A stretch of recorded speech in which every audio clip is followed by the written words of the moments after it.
I came to UMaine in 2001, actually a week before 9/11, unfortunately, was the second week of my teaching here.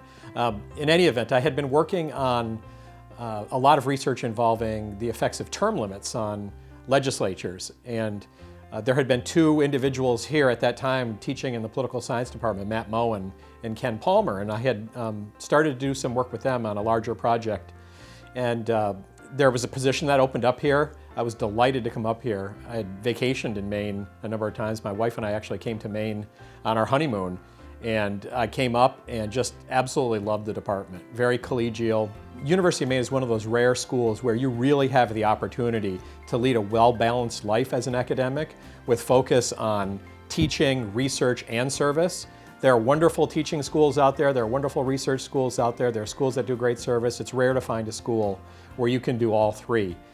I teach in the area of American politics, primarily the presidency, Congress, elections.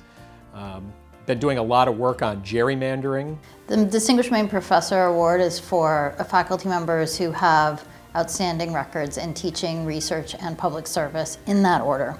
And that's a perfect description of what Rich does. He's an outstanding teacher, he's a highly regarded researcher, and his commitment to public service is absolutely unquestionable. So when I saw the application come through, I thought, of course. The highlights of my career have been heading up the University of Maine Congressional Internship Program in Washington, D.C., and I've done that every year since I first came.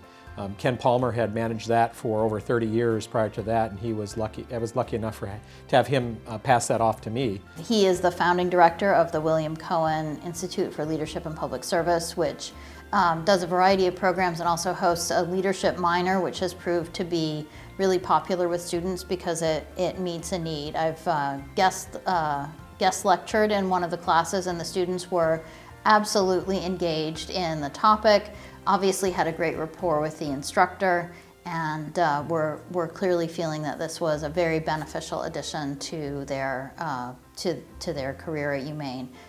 None of this would have happened without Rich. And that really has been the accomplishment I'm most proud of. It's a central piece of programming that we have here at the Cohen Institute for Leadership and Public Service, and we are now having upwards of 400 to 500 students a year in our leadership studies courses. So it's made a major impact on students' lives. If I had to describe Rich in one word, it would be versatile. Although he has integrity, if I'm allowed a whole sentence, would probably come up next. But his range of abilities, the fact that he does everything he does really well. There's no weak link. There's no area where one ever has to wonder, is he going to come through? He just comes through. Every single day I showed up at the university really dedicated to the students, and it appears that my colleagues took notice of that and decided to nominate me, and I was able to win the award. So it's just such an incredible honor. It's the university's highest award for faculty, and it's, as I said, it's a delightful but very unexpected treat to win this award.